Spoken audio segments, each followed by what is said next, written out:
Hey everybody, welcome to episode 49, almost 50, wow. Today's episode I'm going to talk about something I should have talked about a while ago, but I'm finally going to get around to it. And that's the Filmation's He-Man and the Masters of the Universe cartoon, or animated show, whatever you want to call it, if you're into calling things that. I always just call it animation cartoons. They've always been cartoons to me. Whenever I think of animation, I mean, outside of the actual act of, I guess, and I say like animated movie, I guess, is when I like heavy metal is an animated movie, rock and roll is a animated movie. But if it's a show on TV, especially if it's an after school show or a Saturday morning thing, I just call it a cartoon. It's the G.I. Joe cartoon. It's the Transformers cartoon. That's just what I call it. So, sorry about that. Anyways, so yeah, let's get into it. I have all the episodes on these two. I don't know which. I had the fold-out ones, like from the early 2000s, I think. And then I gave those to a nephew, and he trashed them. So I've outside of my son, I'm not giving my stuff to anybody else as far as kids go.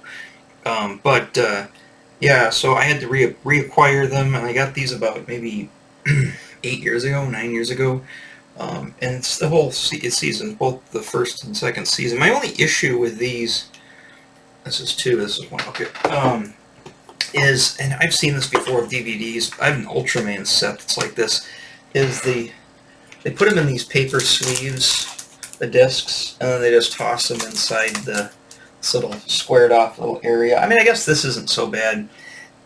I'm not a huge fan of that when I, like the Ultraman ones I have. It's just sometimes hard to get them back in the case, the paper. Here's a list of all the episodes. It goes through this guide. I'm going to use the what do you call it? The complete guide to the classic animated adventures book. I believe it was Dark Horse put that out. I don't have that one. I've got almost every other book. I've got the action figure book, the newspaper strips, the mini comics, but I don't actually have never picked up the guide. I don't know why. I guess I do have to get that at some time to add to my He-Man hardcover book collection. So I won't use this. We'll just use the main guide. It's got a little more information too. You can see it better. But yeah, and there's, these are the discs. There's He-Man there on that one, and then, Teela on the other one. Yeah, they don't stand very well. Kind of not really a big fan of that. But they are what they are, and they were cheap. I think total for both of them, I think I paid $20, maybe $25, and got them both. So, and they actually went unopened for the longest time, and I finally decided to crack them open. That's when I discovered how they were laid out in there. I'm like, But if you want, I'm not going to play any of the episodes, on this video. But if you want to see it, just go to YouTube. They've got a He-Man. I think it's a He-Man and She-Ra and the Masters of the Universe, something like that, or just He-Man and She-Ra channel, which is put out by, I believe it. I don't know if it's Filmation specifically. I'm not sure if Filmation is even still in business. To tell you the truth, it might be defunct. I mean, I'm sure family and stuff owns the property, owns the rights to everything, but I think the actual company itself may be defunct. I'm pretty sure. I haven't seen anything Filmations in a long time. I know Lou Scheimer, the president, the founder of the company, he passed away, so, but the family might still have the rights to Filmation. Whether or not they keep it an active business, I don't know. But, yeah, so these were I guess I'll hold them up so we can use them for my, is it in the right order? Yeah, this is 2 and this is 1. Right, 1, 2. Yeah, that's why you're seeing it. Okay. So these were the, this is what I had, and like I said, I had the other box set before that. Prior in the 90s, I don't think it was available, and it's kind of funny because I have a story about that. So, for the longest time, He-Man was pretty much, it was just existed in our memories alone. Or if you had the the vintage toys, still great. I didn't have any of my vintage toys, but the TV show, for the most part, my understanding, the only way it existed were those original VHS tapes, which are cool. Look, I love the covers of those. I love the boxes of those. I wish these look more like the boxes of those. But those VHS covers, and the only place I'd ever seen them in recent time, I mean, I'm talking like most of the 90s, you know, like I think I used to see those on like the rental shelf even before Blockbuster Video was around. I know they've been around for a while, but back when it was just like, you know, the mom and pop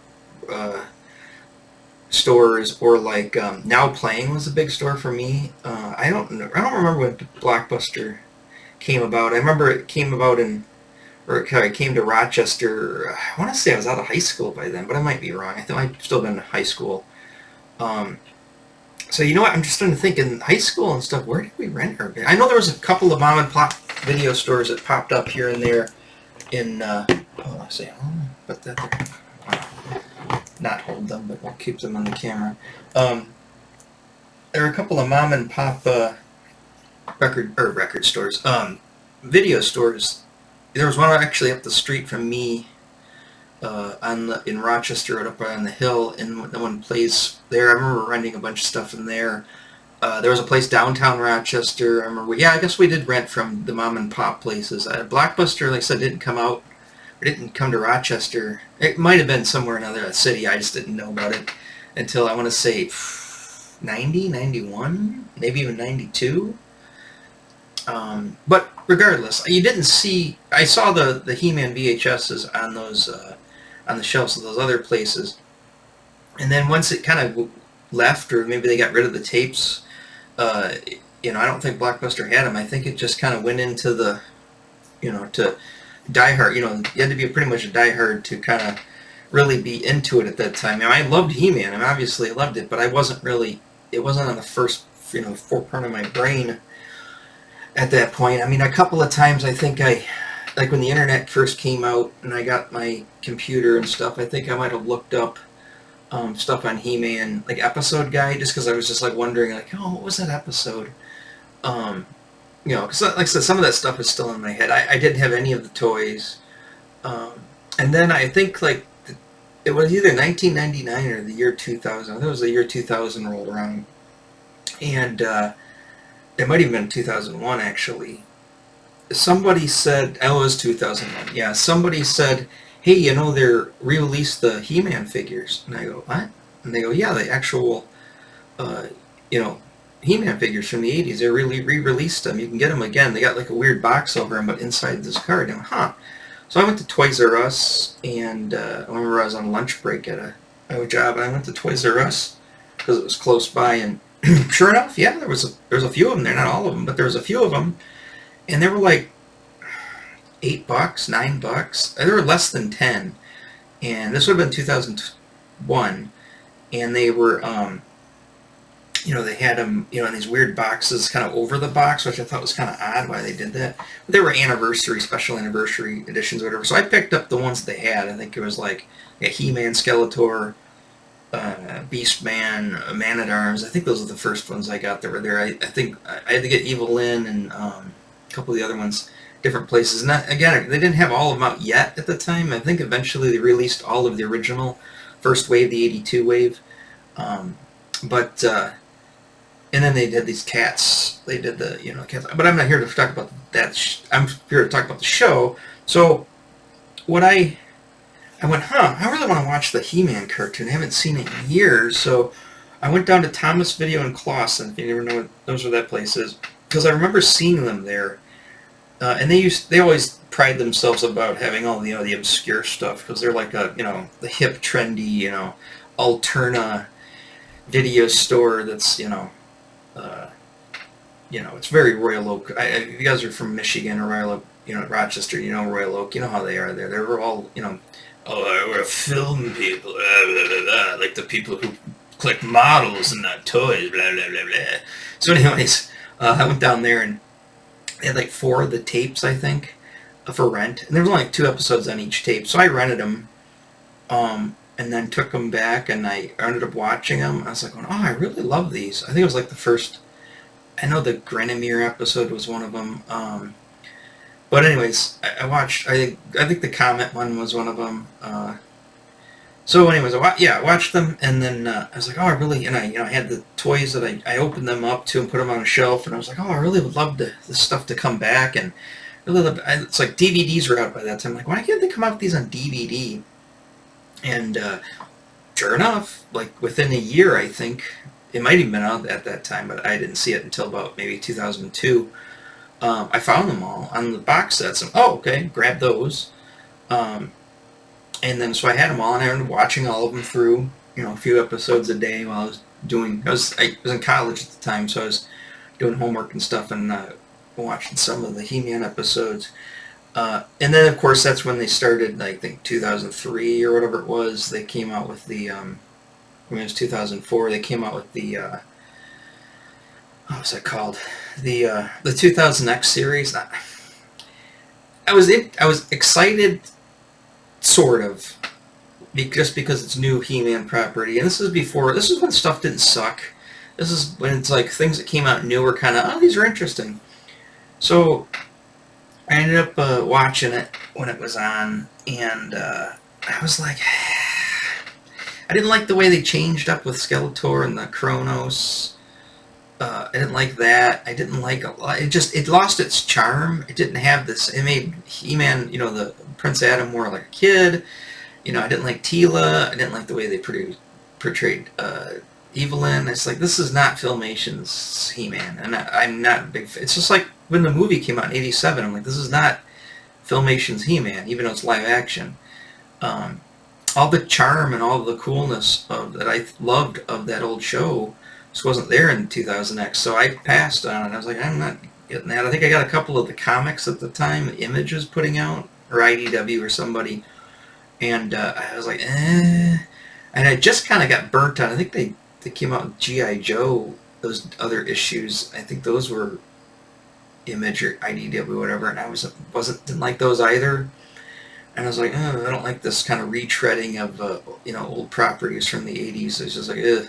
So I got the rest of the figures at the time as much as I could get, and again, those, when I moved up here into Bay City, and was dating my ex-wife, and her I was trying to impress her family, so her nephew at the time, my son wasn't born yet, obviously.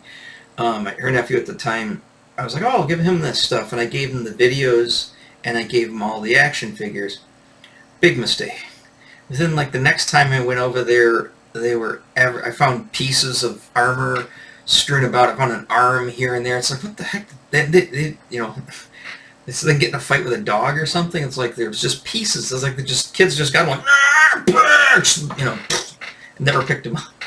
So I thought that maybe the grandpa, at the time, I thought he might have picked him up, put him in a box, and because he kind of did that with one of the girls, she had the Bratz dolls and stuff, boxed them all up and put them away in storage, and I always thought he put the He-Man stuff away, but I don't think he did. I think the kids took those back to their parents, those kids' parents, and never to be seen again. I found the discs of this just laying about like around the house. I think I saw a booklet ripped. It's just like, oh, come on, these kids are animals. So this stuff is not for kids.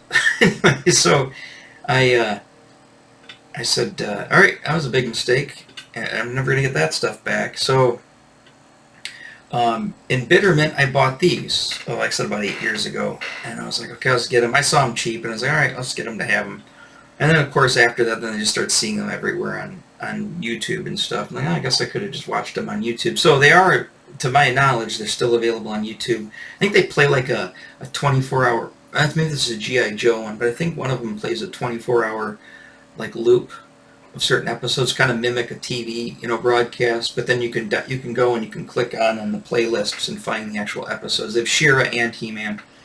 I think there's the movies, like the Christmas special and stuff like that, and then the one animated movie. There you go, an animated movie. So, yeah. So again, I just assigned them to going back into obscurity, and then fast forward to 2020, and I still have these at the time, or still do obviously now, but 2020. I saw this I saw this email or some advertisement that they were going to redo the Mattel line called Origins and bring them out, obviously, at Walmart as a Walmart exclusive. So I jumped on that, and and that's what I've been kind of collecting ever since then. I think, like I said, the only thing left coming is Snake Mountain, still on pre-order. It's supposed to ship on the 29th of this month. Let's see if they actually honor that date. But other than that, I'm done with He-Man until they, like I said, until they come out with a couple of the vehicles that they haven't announced yet. And then I'm done with my He-Man toys. I'm not giving them to anybody. My son has all the figures he likes of the series. He's got them all on his shelves, so he's got them all. There's no reason to invade mine. Plus, my son's getting older now, so he's kind of out of it. They're not cool to him anymore. And none of his friends ever played with them, so they're kind of like, he'll probably keep them. Hope he does. But I'll have mine in my glass case here. I got Grayskull up there and some of them, like the birds and stuff. I don't know where I'm going to put Snake Mountain at the moment. I might make some room somewhere else, but anyways, I'm done with He-Man buying the toys, and I've got all the episodes. Like I said, I'll probably get this episode guide, and I know they have an art book for the new Origins art book coming out that I got pre-ordered for December, I think it is. And until they until they start doing something new, I'm done with He-Man. So, and again, there's that whole what's his name, Kevin Smith thing with was it Revelations or whatever that was. I was excited again because I was under the false premise that, we're going to continue the Filmation series right where it left off. Okay, let's see this. And that's not what happened, of course. Everybody knows knows about it. And until they literally stop beating around the bush and literally redo the or continue the episodes of He-Man. Now I know they're coming out with Origins is coming out with Filmation's versions of the figures. I'm tempted. I might just get a few of the main characters. I'm sure they're not going to do everybody from the show. I'll probably, if anything, just get the main guys. I'd like to get the Teela because I like the Filmation's Teela and Evelyn. Got to get the girls. And I might just get the girls. The Skeletor's fine. He doesn't have to look like the TV Skeletor. My He-Man's fine. I'd rather have him than the Filmation's He-Man. I was never a huge fan of the way He-Man looked on the show. The girls, yes. Skeletor is pretty decent. Beastman was cool. I like the original better, but Beastman was cool. And then, so we'll see what comes out with that. But I may get those, I may not. I'm not sure. But until they really do this, and I don't know if it's a copyright thing that they can't do it, or they just don't want to do it. They refuse to do it, or they want to do something. Everybody wants to put their own stamp on something. They created something new, and obviously they're redoing the 90s X-Men cartoons, so they're calling X-Men 97 or whatever, and they're picking up where it left off, supposedly. Let's see how that goes. If that's the case, then, and they can do it, and they've got the rights, I don't know why they don't just do that with He-Man, and obviously I know, like, Oppenheimer has passed away, I don't know who else is still alive, so you're going to have to recast some people. I don't want Mark Hamill as Skeletor. I really don't like the Joker's voice, and I don't like the Mark Hamill Joker. I like Mark Hamill as Luke Skywalker. I guess the Joker's okay, but I'm not a huge Batman the Animated Series fan. But him as Skeletor is just like, he's got one voice. It's the not Luke Skywalker voice, and you're gonna hear it over and over again. It's just like, it's just when he goes, Lenny. It's just like Harley. Oh God. Oh, sorry. Makes my skin crawl. My blood pressure goes up. But anyways, so yeah, I know he's beloved and people love him, yada yada yada. I don't have anything against him or Mark Hamill or his attempts or his work on that. I just personally find grating, so I don't like it. And just like I don't like what's her face, Lena Headey as Evelyn. I didn't like that either. It didn't sound like I want the over-the-top voices. I guess one caveat to that is definitely the Mark Hamill voice is over the top, but it's over the top in the wrong register. And I like the Evelyn, especially when she goes, "Hey man," and her eyes get big for a second. I love that. um, and I think that was his wife, Shimer's wife, did the voice, or daughter, or somebody. I can't remember. So, and I'm assuming they're still around. They could, and the guy does He-Man. I don't know if he's passed away or not. I don't think so. They could get him. So they could do it. Or don't they have AI technology that reproduces these voices? They just feed in the AI from the show. Obviously, pretty soon we'll be able to, where they just use the show to create AI is going to create their own episodes and do everything.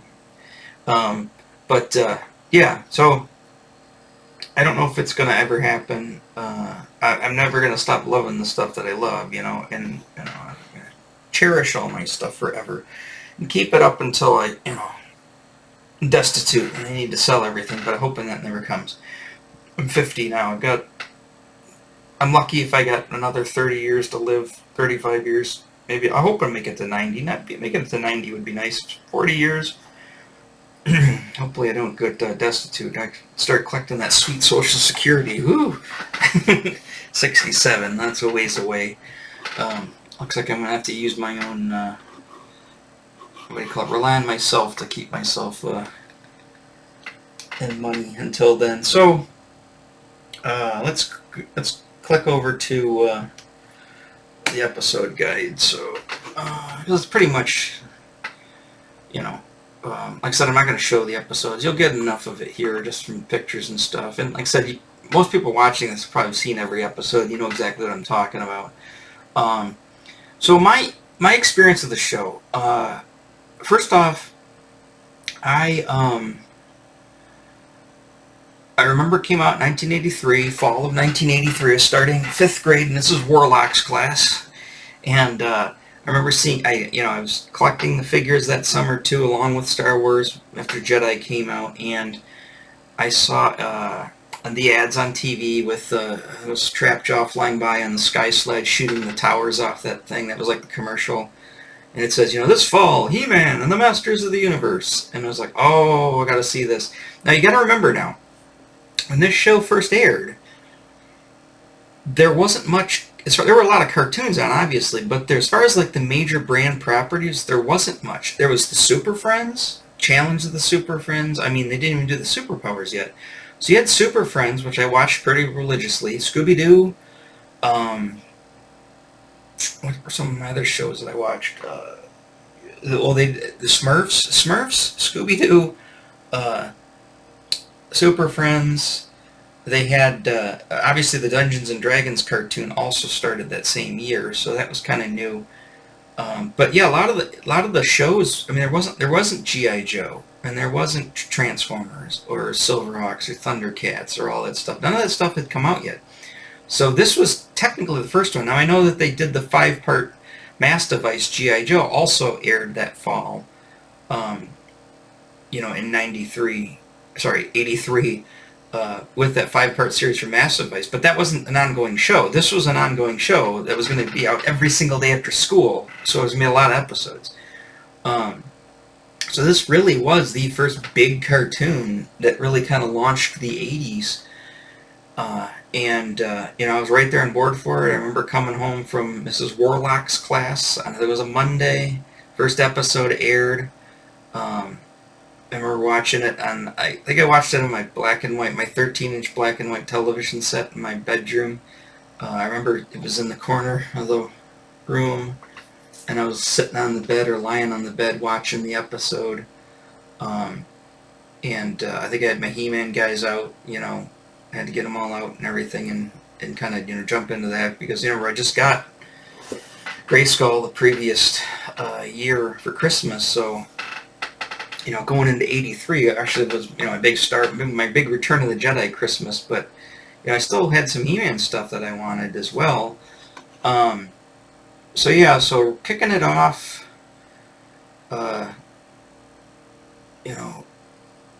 his book's kind of nice. It lays everything out. You know, it has a foreword, yada yada yada, introduction, yada, how to use this book. Okay. Um, I'll give the air date, U.S. air date. So it has a bunch of the, you know, the information if you really want to get into all that. Grayskull is fortunate design. Okay, it just gives you some background information. It's a bunch of film stills. Now I'm assuming, I don't know for certain, but I'm assuming, I kind of had this discussion with a friend recently about some film comics. They must be using the 35 millimeter negatives to, you know, to make these prints to use in this book. I'm assuming that's what they did. I don't think they get them developed as prints, like still prints from the 35 millimeter film. I'm assuming that's what they did because there's, I mean, obviously they can't use, even if they use a DVD, you know, it's still pretty good quality, but you see how they, you know, they can take all this stuff out. That, or they own a lot of the cells. Now they do have some of the painted cells in here, and some of these may be from the painted cells too, but like that kind of looks like the cell. It's an action scene. But, you know, this one here with Orko and, sorry, I'm covering it up. Let me go to another one. It's hard to, so we got that. Like that's a model sheet there. Like I said, obviously this company had access to all this stuff, so, you know, I don't know exactly what they used to do this book, but it looks beautiful. They give you, you know, the name of the episode, first episode, obviously, Cosmic Comet. And they give you the synopsis, they give you the cast, the memorable quotes. You know, they give you the morale thing at the end, you know, the knowing is half the battle dealio that well, obviously, Scheimer must have started this before, because this is before G.I. Joe started doing it. No, Transformers never did. I guess big giant robots can't really teach humans to behave. But and then they get a little review here, and like I said, they give you some storyboards. They talk about deleted scenes.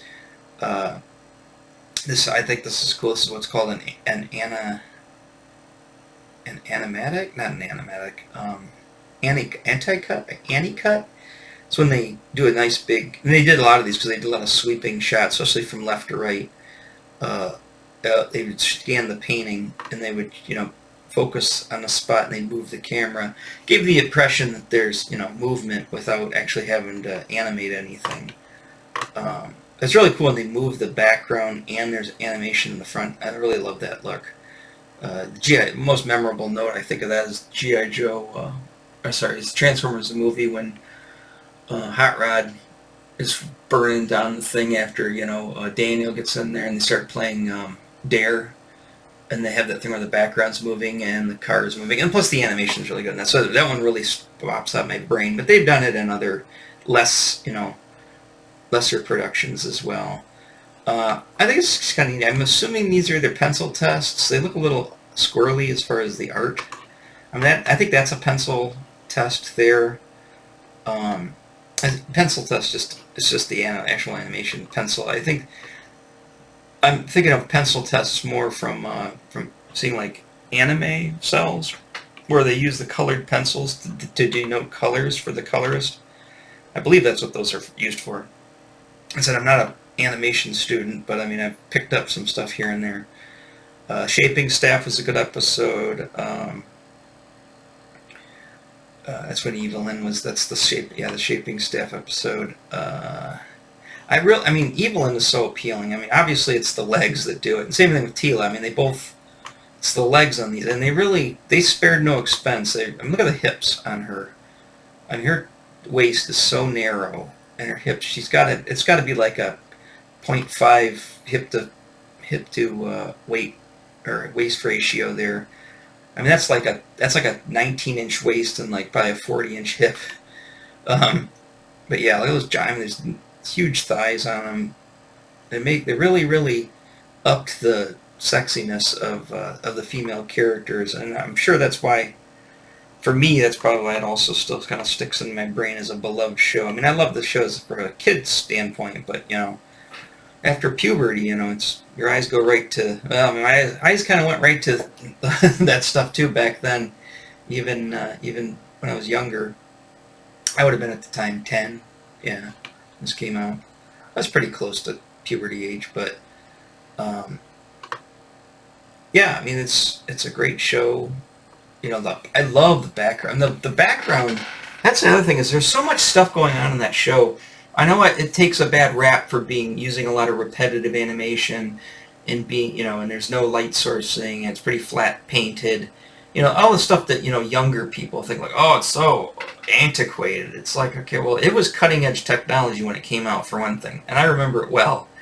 But the thing is, there's so much going on in that show outside of the animation. Like the background paintings are amazing, the color choices, you know, the swaths of color, and it was very Frazetta-esque. I mean, obviously, you know, this stuff was inspired by Conan and that stuff, and Frazetta's artwork, and Boris and all those guys. So it had a lot of that going on there. And frankly, when they did the 2000X, they really kind of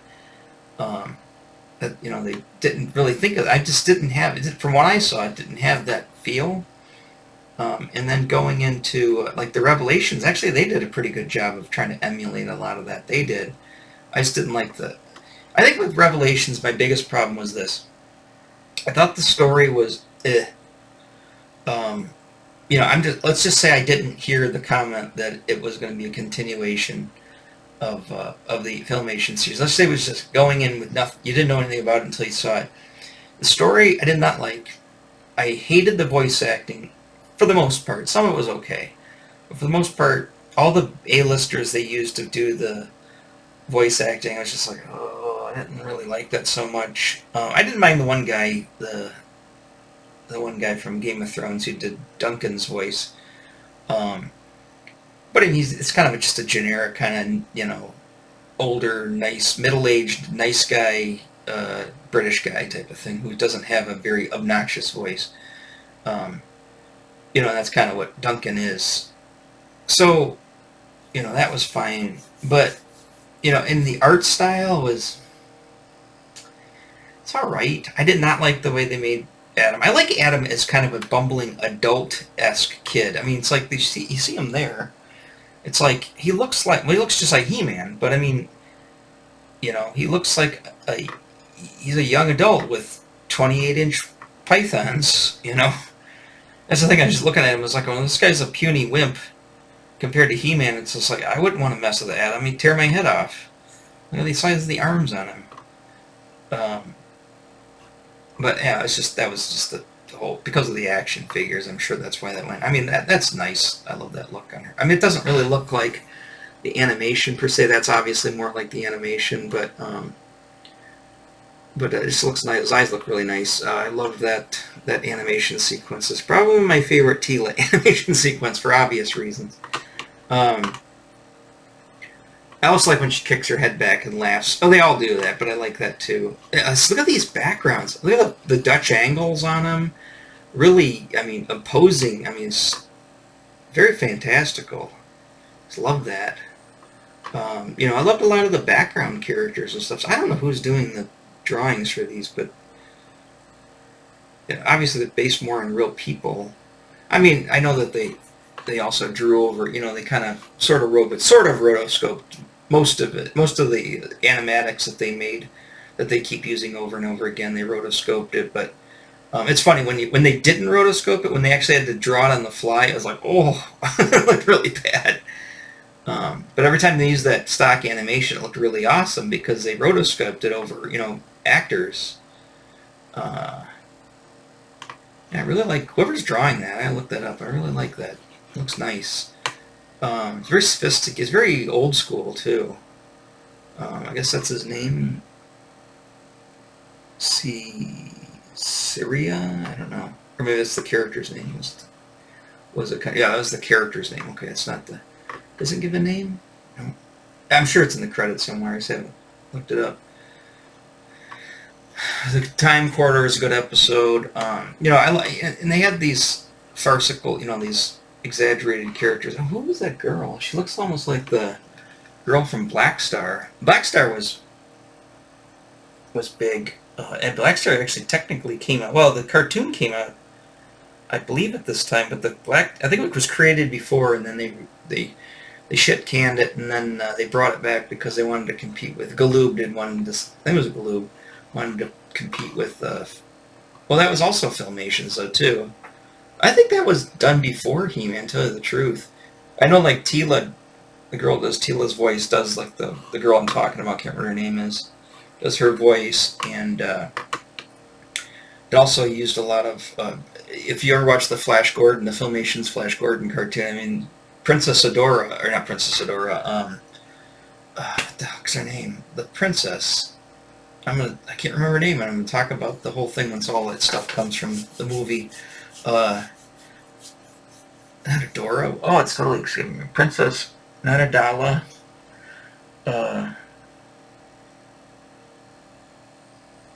Aura. Yeah, Princess Aura from Flash Gordon. Yeah, it's Tila. I mean, same. I think they use the same animatics too. They just redrew. They did Tila. They just redrew over Princess Aura. But that would be a show to talk about too. I gotta go watch some more. I watched a lot of it, but I gotta watch some more of it again. I wasn't. It was on, and I remember watching it, but I didn't. It was like on at a weird time on a weird station back then. But no, it's a screwy drawing of her. Yeah, I love seeing a lot of this production work. Even Sorceress, I mean, they're supposed to make her more motherly and older, but man, they gave her some legs. And same with, I don't really show Queen Arlena's legs, but I'm sure if they did, because it's all the same model they used. I gotta see pictures of them. I've seen pictures of her, but I gotta look a little closer and see what kind of legs she had, because, I mean, obviously I think they took some artistic license, because nobody has a waist that small and hips that big and thighs that big. So they obviously exaggerated everything. And that was back when, they did stuff like that. And nobody seemed to be bothered by it. The other thing I was weird about the show, I'm going on time, but is, I'm going to get weird here. Not that I, don't get weird, but a lot of stuff that also hit me at this time with He-Man was a lot of weird things that probably either only I was picking up on because of my own experience, or maybe people picked up on this, but I was into Dungeons and Dragons, obviously, and all that stuff, and and the fantasy and all that type of stuff. But I also kind of had this like weird kind of, I don't know how to describe it, like religious iconography. It's probably not what you're thinking. So I'm trying to think of the best way to describe this. Like the three wise men, right? The manger scene, they had like a bunch of like Christmas decorations. There was a place up, it's actually south of me here. It was north of me back in the day. And the big place to go here in Michigan was Frankenmuth. And Frankenmuth has Bronner's, which is like the biggest Christmas store in all of the whole, universe. So, and Bronner's had all these different displays and all these different like little sections, and they had a lot of stuff, obviously, biblical things with like the three wise men, in their robes, and they're kind of, bringing the frankincense and myrrh, and like everything was out in the desert, because obviously where it took place, and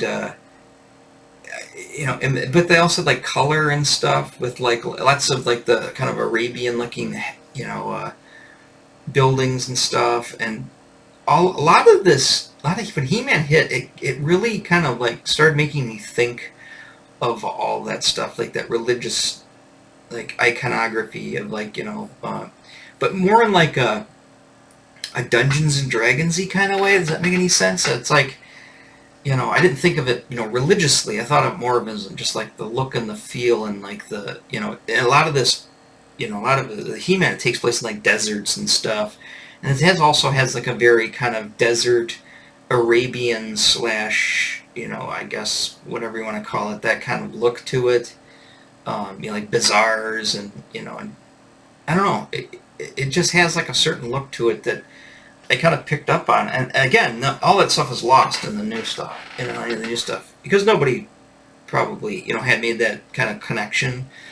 But I remember I don't remember if this was after He-Man came out, before He-Man came out. I remember I stayed the night at a friend's house, and they wanted us to go to bed. The parents did, uh, and so we were all in the bedroom, I believe, and they had the lights off, but everybody's up and talking, talking, blah blah blah. The parents would keep coming back to the door, go to bed, and for some reason I had like this kind of lucid dream then, and it was, or I was just thinking about it. But remember being in that room and like the window, the moonlight kind of shining through like the curtains in this person's room, and I just kind of like was drifting off, and I had like these weird like visions of like walking in desert like that at night with like this very painted sky, very like a Boris painting, or a Frazetta painting, and then having, and just like the He-Man stuff, like these green and purple and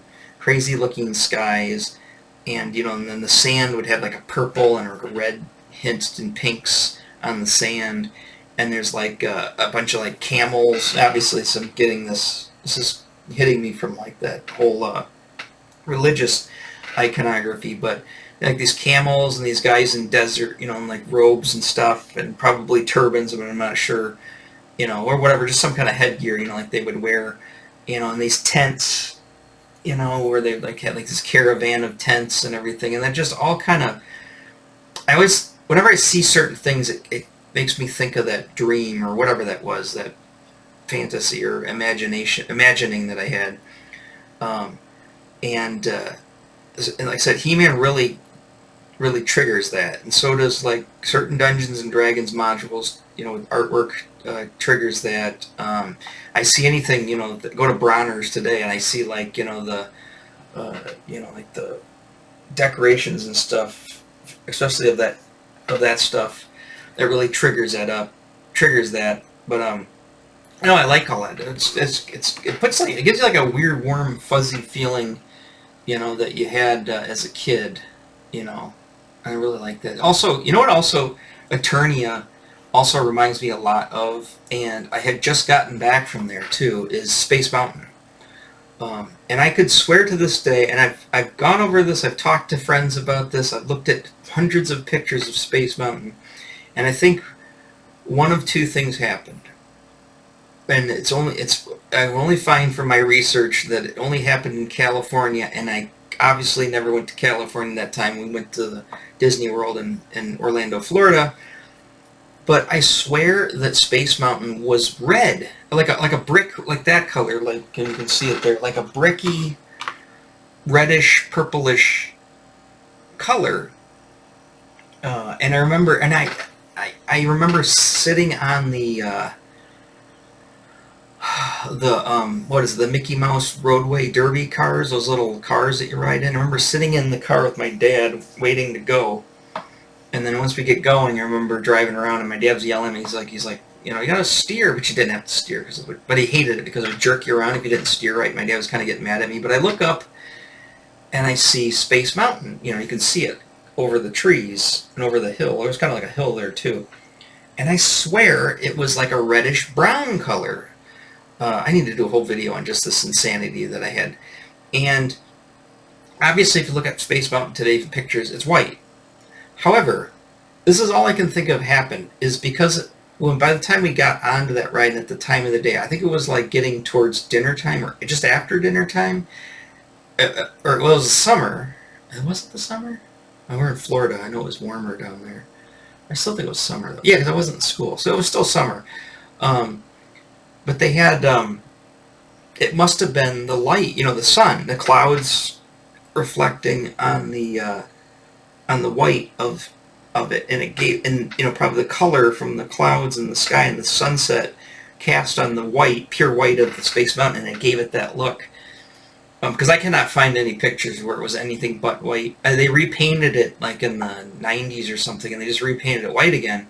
The only thing is they did paint the one in Space Mountain, California, and they did paint like a brownish brick color temporarily, and then painted it back. And again, that wouldn't have been it. I mean, I saw this in person, and I didn't go to California, so it had to have been there. But anyways, whenever I see two things make me think of that Cloud City from Empire Strikes Back, which also, because of the way that it was shot, you know how Cloud City's kind of that orangey color and has those like spires. It you know, it also makes me pretty sure that it was just the way the clouds and the sunset was reflecting off Space Mountain, which made it give it that color. But anyways, whenever I see pictures of Eternia, I just keep thinking of Space Mountain and the spires of Space Mountain. You know, which is, it's like Matrap. It's like, you know, World's Fair stuff. You know, like you know, even the stuff from New Gods. Can't remember, not Apocalypse.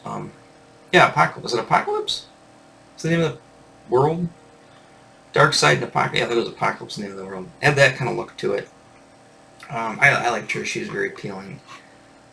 I love the. I just love these characters. I just love these. I mean, I'm very Ming the Merciless, but I just love the characters. Oh, I remember the Masks of Power.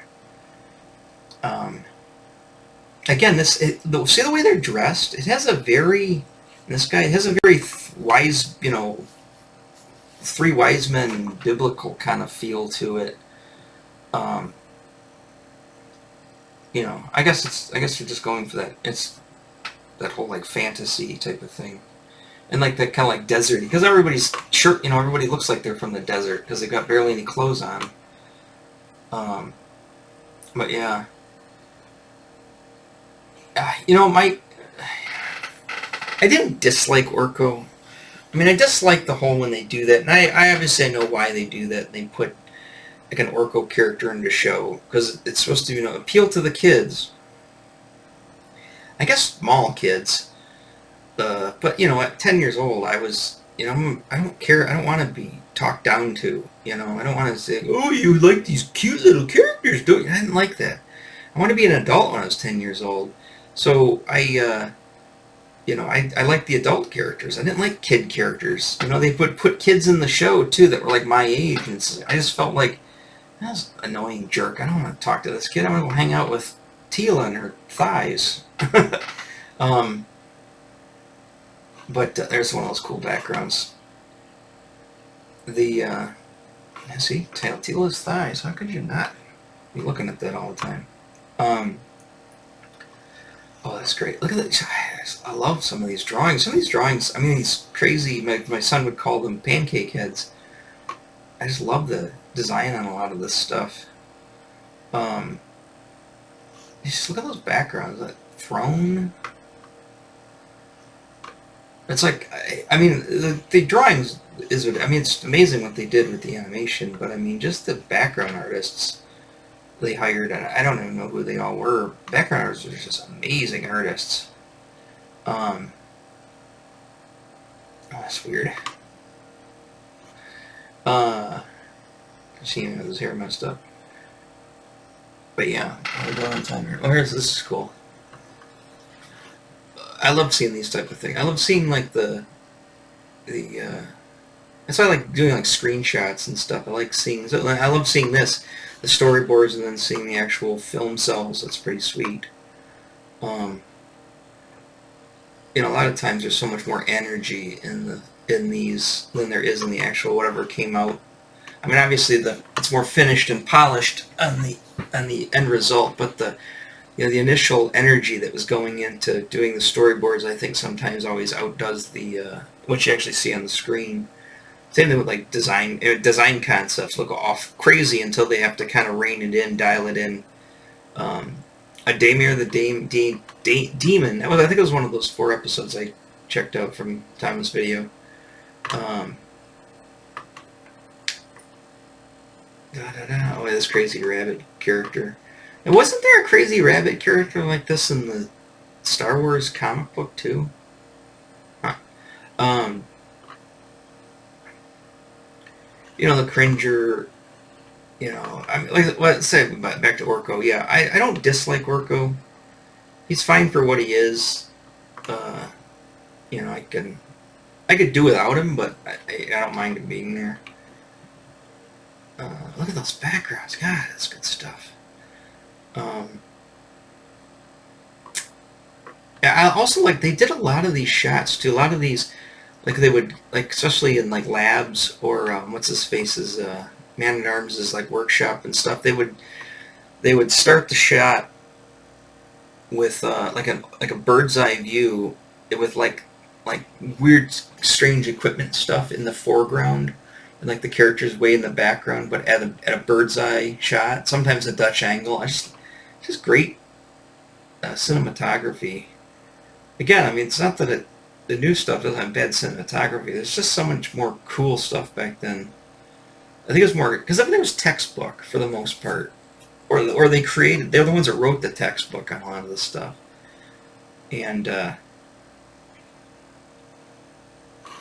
love Tila had just so nice eyes too. You know what's really weird though, and this is crazy, is Mrs. Wallach was her name. She was my fifth grade teacher when this first came out, and she was an older woman. She's probably in her late 50s at the time, but you know, she probably was pretty attractive when she was younger. She was always dressed up to the nines, and she always wore this really heavy, thick red lipstick all the time. She'd always get on her coffee cup. But she had red hair, and she had her hair done up like this all the time. And it was just weird because it was weird. It's like, you know, I wasn't really necessarily crushing on this old woman teacher. She was also very mean to me too. So maybe that has a lot to do with how I have developed. But anyways, she at the same time, and Tila kind of had her sort of like a younger look to her too, which is also kind of creeped me out about, you know, and I was attracted to Tila. I don't know, it's very weird.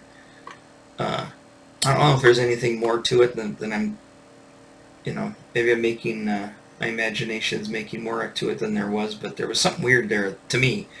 Otherwise I wouldn't have brought it up, but,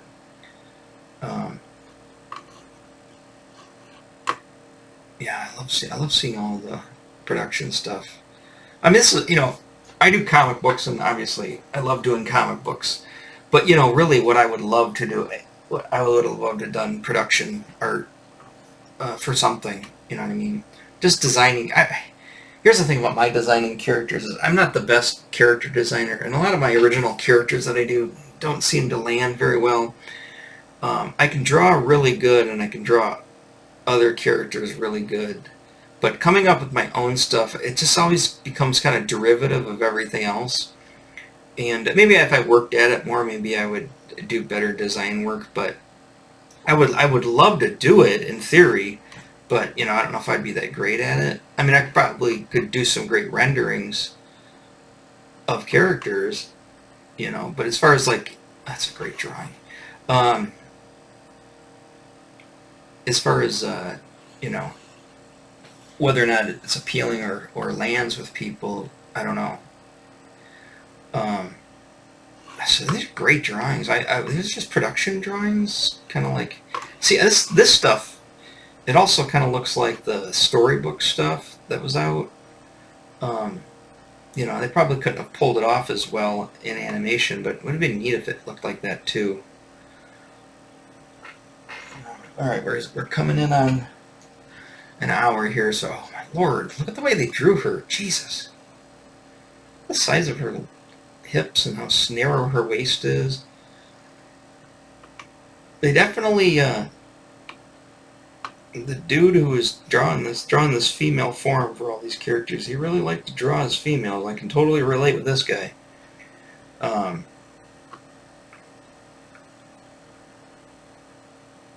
Randor.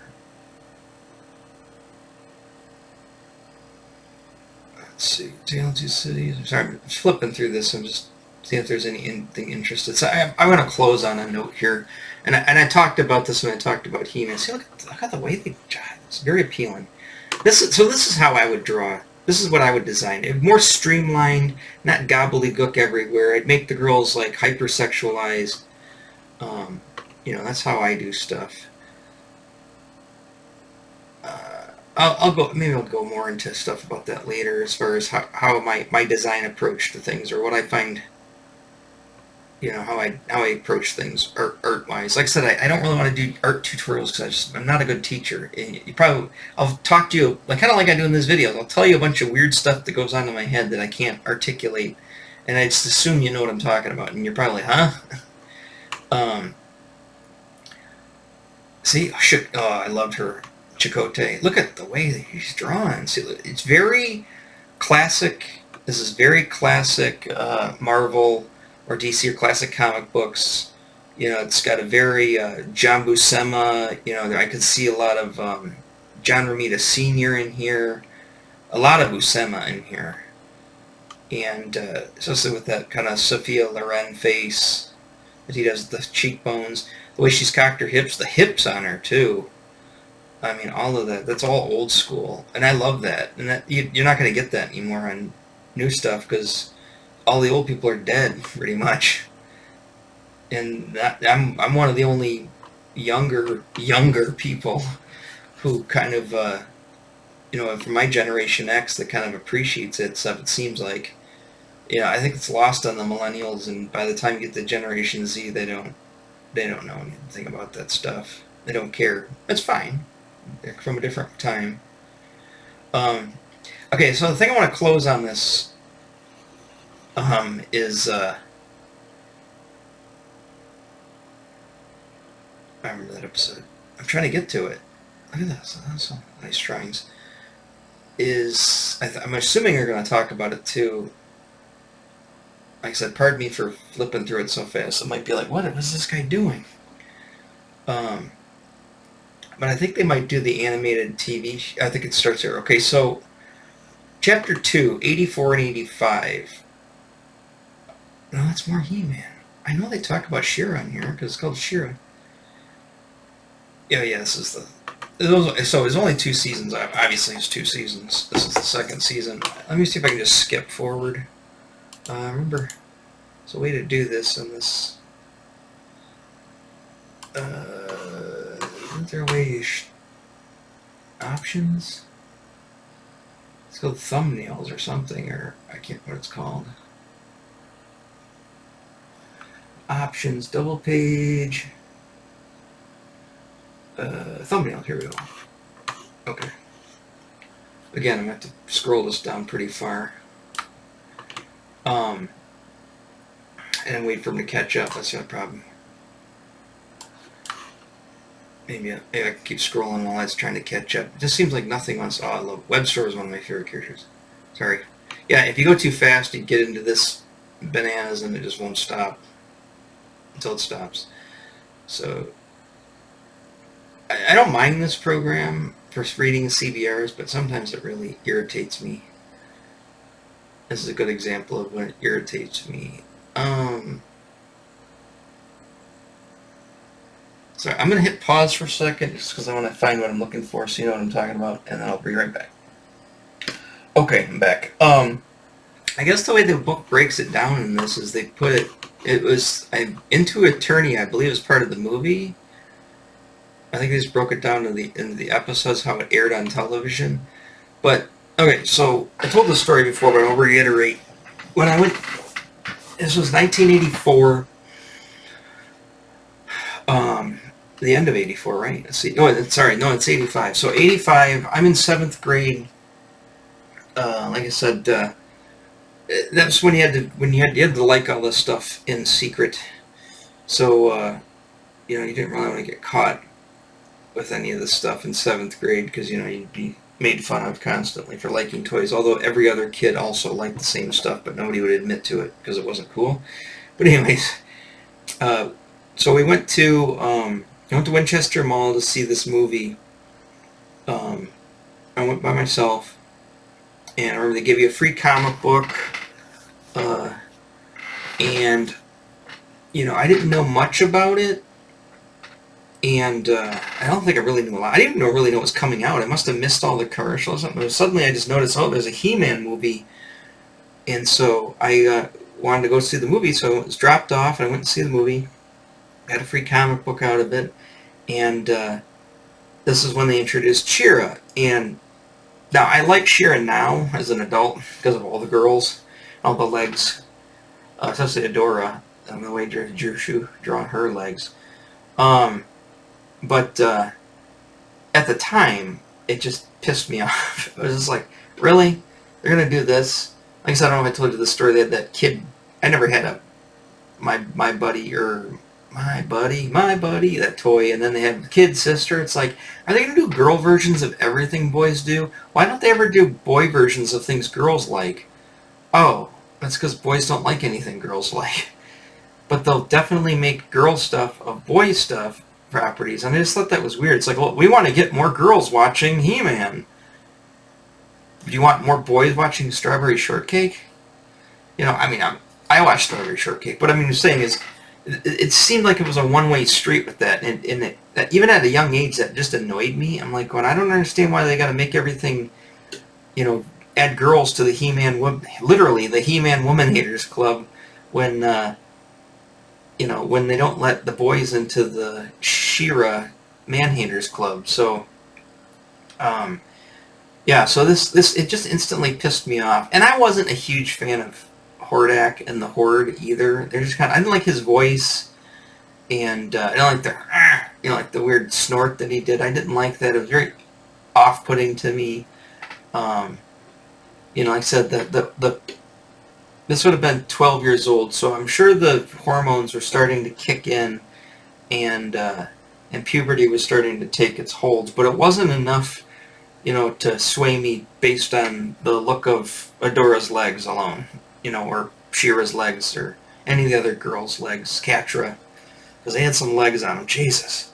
But it wasn't enough. That, or I was just in a mood, or whatever it is, or I just made up my mind prematurely, like halfway through the movie. I watched the whole movie, obviously. I wasn't going to walk out of the movie like my dad does. But I didn't like it. It just, for some reason, it just didn't hit me, and it's what turned me off to He-Man. And I don't believe that she's drawn really well there. She looks really young there, different. But I don't think the figures for '85 were out yet. At least I don't think they were. Maybe they were. But like I said, I just came out of the movie going, I don't really want to. I'm done with He-Man. Now it's wrecked for me. And, you know, to this day, I don't really like much of the stuff after. Like I said, I mean, I have appreciation now for the female characters, and I like She-Ra now. But as far as the toys themselves, I guess the reason why none of this stuff resonates with me is I had none of it, really. I mean, I had Cyclone. I probably had 5 figures after '84. I know Cyclone was one of them. I believe I had,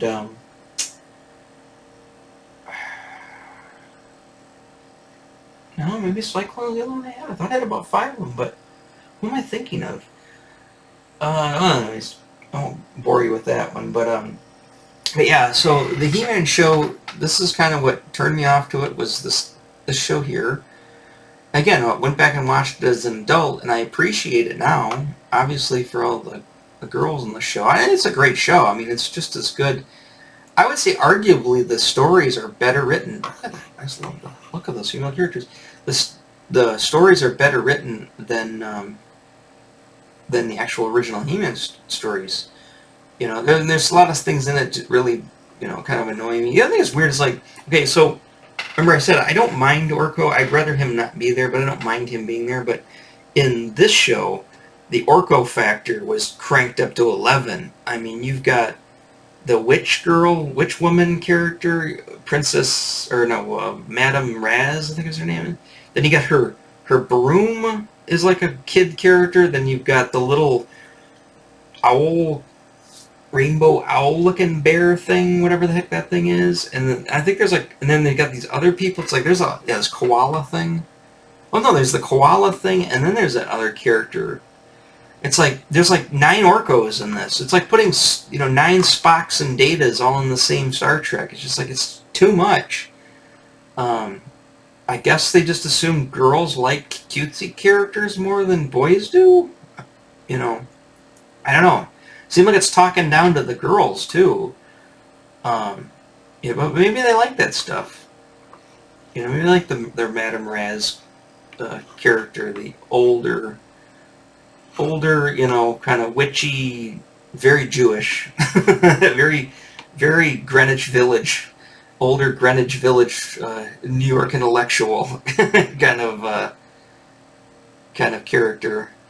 Yeah, see those thighs on... That's a nice face. That is a really nice... these drawings are just amazing. These faces are amazing. And I don't know. I did not like her. I thought she was cool looking. I didn't like her weird hands or her tail. But I liked her look, kind of. But when she talked, I was like, oh. Same thing with Octavia. I really liked the look of Octavia, which is like the water girl. Look at these drawings. Jesus. That's some good stuff. Look at that. Just look at that drawing. That statue with the staircases. Amazing design work. It doesn't seem like a lot of this stuff made it into the show. Look, even Hordak had to have an Orko character.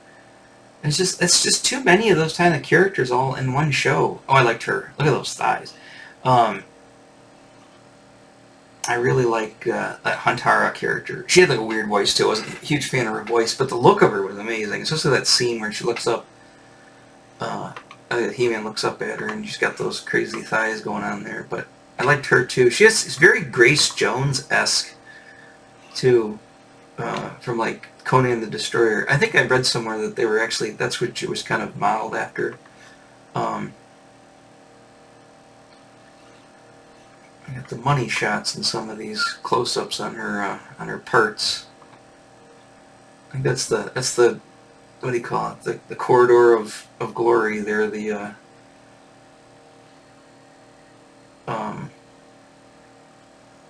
Sorry, I'll keep this show all ages.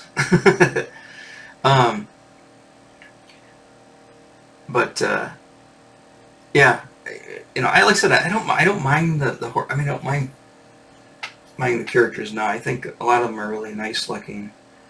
Like I said, I think the stories are written better. Even though I wasn't a huge fan of the characters that they had in there. God, these are good drawings.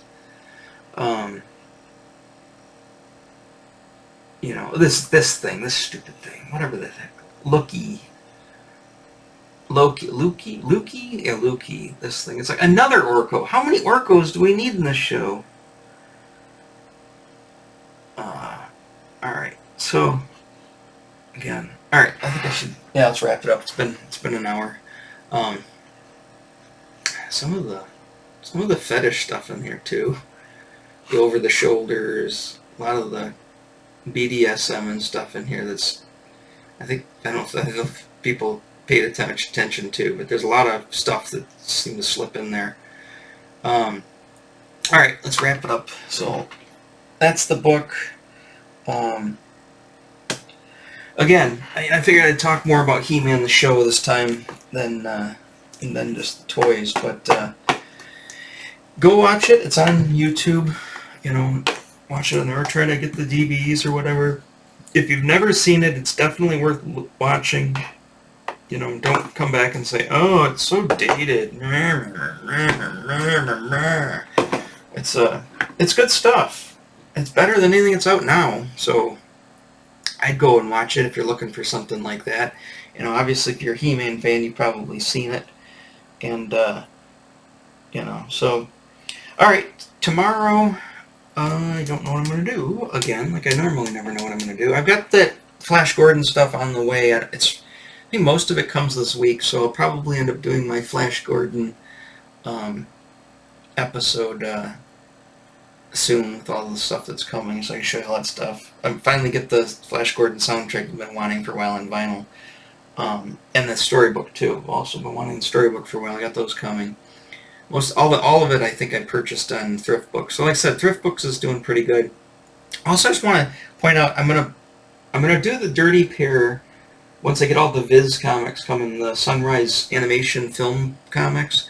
But I'm also looking for, I've got the Lum coming, and I'm looking at trying to acquire the Outlanders and the Space Adventure Cobra comics from Viz as well. Actually, Outlanders from Dark Horse, but these are the anime comics that I loved as a kid, which are pretty much just the manga, except for the film ones. But these are the ones. I can't get Akira. Akira is too expensive. If people want way too much for the Akira comics. But like I said, my love of anime is very small, and that's it. talks about, it's that time period I'm talking about. So I kind of want to get some of that stuff for my collection, kind of relive that stuff, and I'll share it with you once it all comes. And we'll talk more about that, the different shows and the manga and all that stuff. Well, the Americanized comic version of it. I don't, not the mangas, but all right. So let me let you go, and I will talk to you tomorrow. All right, bye bye.